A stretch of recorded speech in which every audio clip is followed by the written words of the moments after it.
자, 인공지능이 우리 세상을 바꾸고 있다는 건 이젠 다 아는 사실이죠. 근데 우리가 매일 쓰는 그 AI, 정말 안전하다고 믿을 수 있을까요?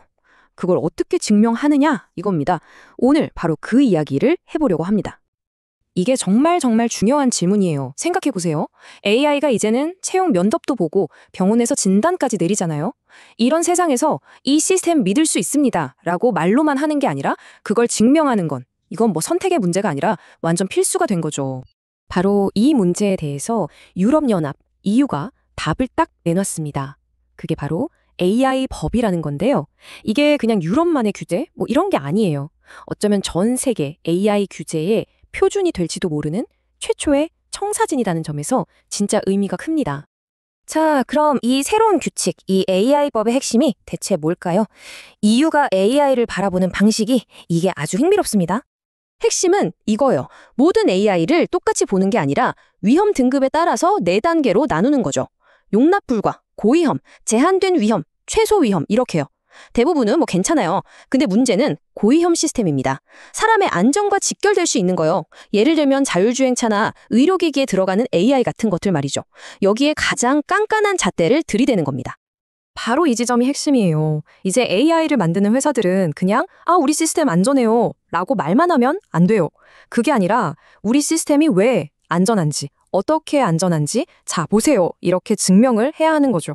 입증 책임이 완전히 기업 쪽으로 넘어간 겁니다. 엄청난 변화죠. 그런데 말이죠. 바로 그 증명을 하려다 보니까 여기서 엄청난 딜레마가 생깁니다. 이 고위험 AI 시스템 하나를 시장에 내놓으려면요. EU AI 법에서 요구하는 정보가 무려 50가지가 넘어요. 50가지요? 이게 무슨 말이냐면 사실상 AI의 설계도부터 시작해서 데이터는 뭘 썼는지, 어떻게 운영했는지 그 모든 기록을 싹 다 문서로 만들어서 내란 얘기입니다.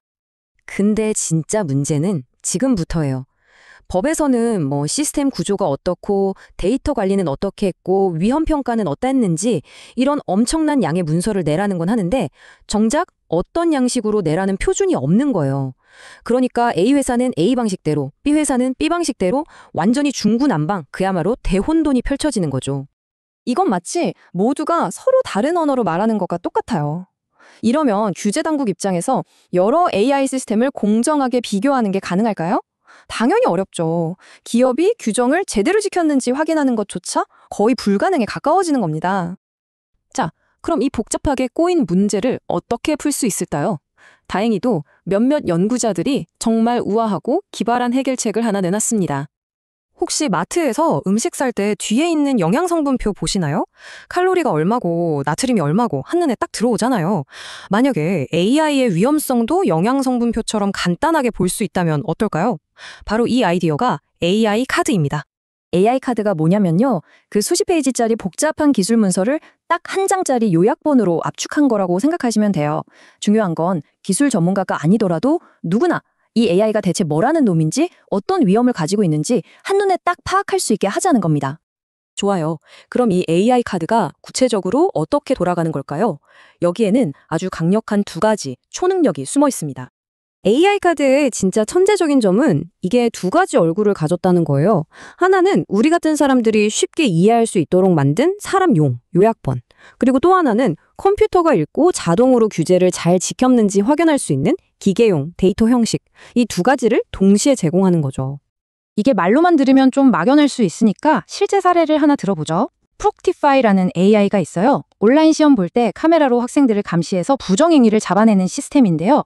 여기에 AI 카드를 한번 적용해 보겠습니다. 만약 이 프록티파이에 AI 카드가 있다면 이 시스템이 가진 위험들이 이렇게 명확하게 드러나는 겁니다. 예를 들어 피부색이 어두운 학생에 대한 정확도가 떨어진다. 안경 쓴 학생을 부정행위로 잘못 판단할 수 있다 같은 것들이요. 심지어 학생들이 받는 정신적 스트레스나 차별 문제까지 이런 잠재적인 위험들을 솔직하게 다 까서 보여주는 거죠. 이건 정말 심각한 문제들이잖아요. 그런데 AI 카드는 단순히 문제점만 나열하고 끝나지 않아요. 더 중요한 건 그래서 회사가 이 위험을 줄이기 위해 뭘 했는가도 함께 보여준다는 겁니다. 훈련 데이터를 인종적으로 다양하게 구성했습니다. AI가 경고를 보내면 무조건 전문가가 다시 확인하는 절차를 만들었습니다. 같은 구체적인 해결책들을 투명하게 공개하는 거죠. 바로 이거예요.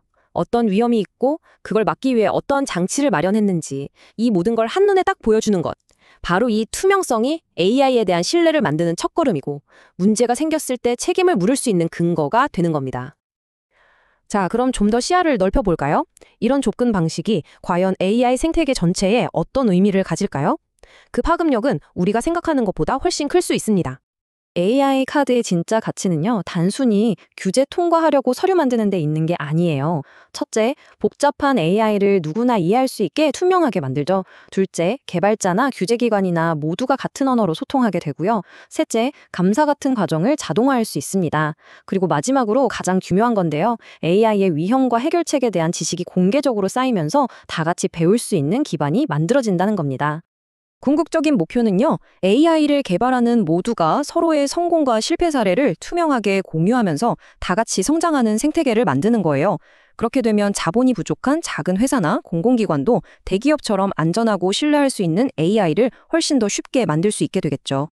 결국 이 모든 노력은 하나의 근본적인 질문으로 돌아옵니다. 과연 이런 표준화된 영양성분표가 있다는 것만으로 우리가 정말 AI를 마음 놓고 신뢰할 수 있게 될까요?